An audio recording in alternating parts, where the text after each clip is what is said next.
लोग मुझे याद करते हैं, कभी अच्छा तो कभी बुरा मानते हैं।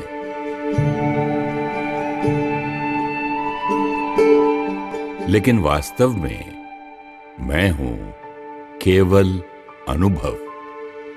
आज मैं आपको एक ऐसे व्यक्तित्व के जीवन के अंतिम दिनों के अनुभव सुनाऊंगा जिन्हें निराकार परमात्मा शिव ने नाम दिया प्रजापिता ब्रह्मा।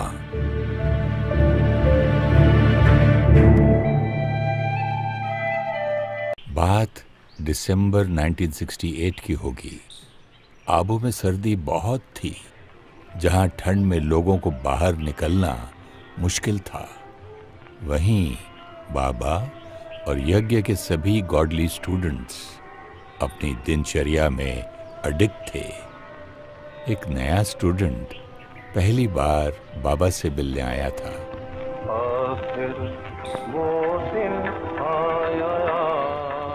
उसने अब तक केवल बाबा के बारे में सुना था, मधुबन के बारे में सुना था। निराकार परमात्मा शिव बाबा से योग पूरा था। उसे उत्सुकता थी कि देखूं तो जरा कौन सा वो भगीरथ है जिसे ज्ञान सागर परमात्मा ने चुना है। जब वो क्लास में आया तो बाबा ज्ञान मुरली चला रहे थे। पार्टी लेट आने के कारण वो स्टूडेंट पीछे जाकर बैठा। मन की बात उसने किसी से कही तो नहीं, लेकिन मुझसे छिपी भी नहीं, क्योंकि मैं ही तो वो सारे अनुभव हूँ। बाबा, बाबा मैं आ गया। बाबा मुझे देखो एक बार। बाबा मुझे एक बार देखो। कितने जन्मों से आपको ढूंढ रहा था, अब मिला तो भी पीछे बैठा हूँ, दिख भी नहीं रहा आपको। इतने में बाबा दूर बैठे उस बच्चे को देखते हैं और कहते हैं, बच्चे तो सदा बाबा के दिल में बैठे हैं। जो बच्चे बाबा को दिल में बिठाते हैं ना, वो बाबा के दिल में बैठे होते हैं।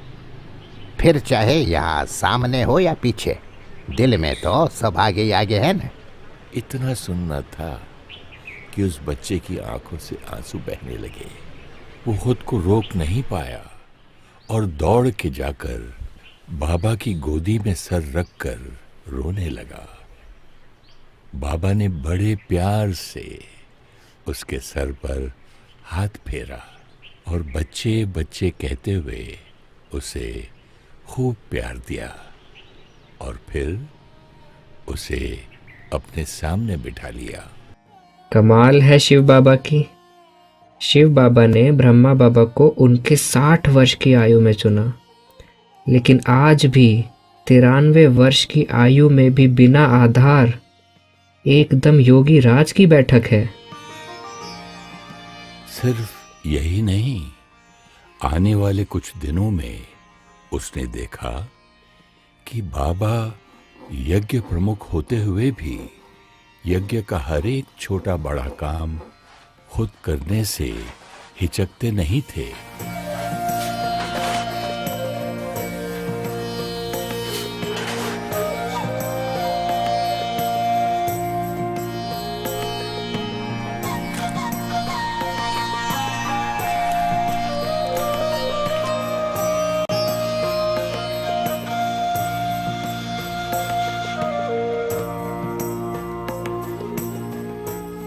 उन दिनों में बाबा बिल्कुल स्वीट साइलेंस में शिव बाबा की याद में खो जाया करते थे। इतना कि उन्हें आसपास होने वाला शोर या आवाज का कोई भान नहीं होता था। एक बार बाबा मग्न अवस्था में बैठे थे कि ब्रह्मा कुमारी कैलाश बाबा से मिलने मधुबन आई हुई थी। जब वो बाबा के कमरे में गईं, तो उन्हें बाबा के फरिश्ते स्वरूप के वाइब्रेशन अनुभव हुए। बाबा ने उन्हें देखते ही बोला, बच्ची, आप तो संदेशी हो।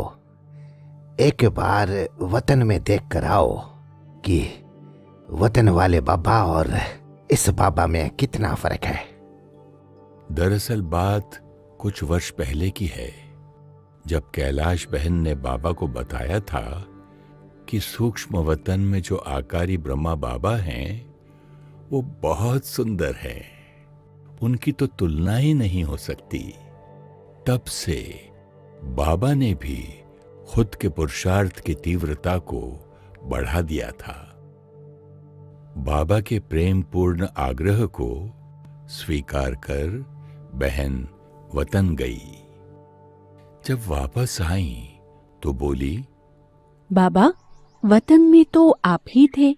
नहीं बच्ची, बाबा तो यहाँ है ना। बाबा वतन नहीं जा सकता, इसीलिए तो आपको भेजा। हाँ बाबा, लेकिन वतन में भी आप ही थे, एकदम ऐसे ही लाइट, सुंदर ही सुंदर। बाबा ने सुना और धीरे से बहन को कहा, बच्ची, ये बात तुम्हें किसी को बतानी नहीं है।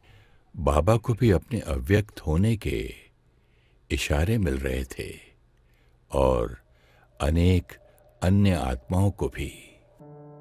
पुष्पाल दादी जब मधुबन में इन दिनों में थीं, तो देखा कि बाबा और दो दादियां क्लास से बाहर आ रहे हैं।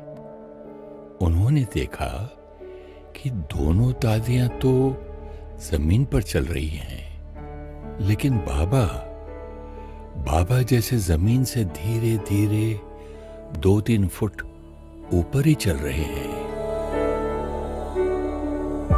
दादी ने देखा और एकदम आश्चर्यवत होकर एक टक देखती रही। उनको लगा जैसे बाबा फरिश्ते के समान उड़ते जा रहे हैं। कुछ देर बाद वो दौड़ कर गई और बाबा को पकड़कर कहने लगी, बाबा, अब मत जाओ, यहीं रहो ना। हाँ बच्ची, बाबा तो यहाँ ही है, आपके पास है बच्ची। बाबा तो पास है ही और सदा रहेगा। उनके तो वो और करीब होते हैं जो दिन रात शिव बाबा के प्यार में खोए रहते हैं। ब्रह्मा बाबा उसी प्यार की पालना देने के निमित्त थे। वो बच्चों से दूर कैसे हो सकते थे?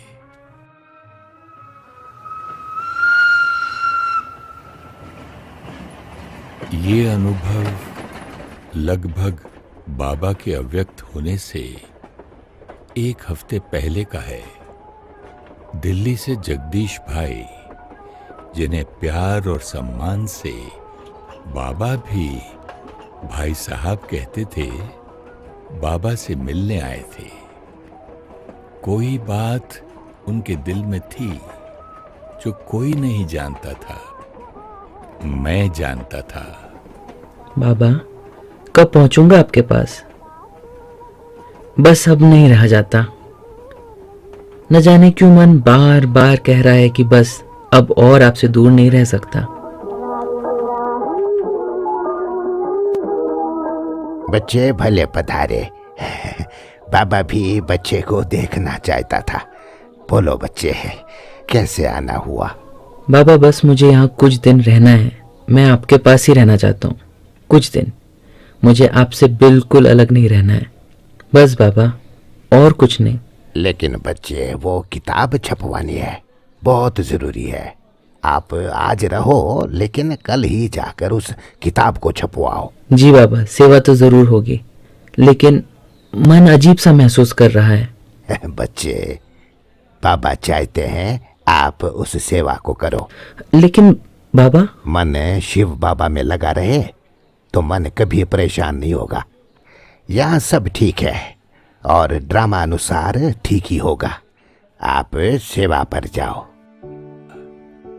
दोनों एक दूसरे के दिल को जानते थे, लेकिन दोनों ने वही किया, सेवा। ईश्वरीय कायदे और डायरेक्शन का सम्मान कितना कठिन होता है। कर्तव्य और मर्यादा को निभाने के लिए अपनी भावनाओं को समेट लेना। जब भावनाएं इतनी शुद्ध और निस्वार्थ प्यार की हो, तब तो और ही मुश्किल हो जाता है। लेकिन इस मुश्किल को भी बाबा ने सरल कर दिखाया।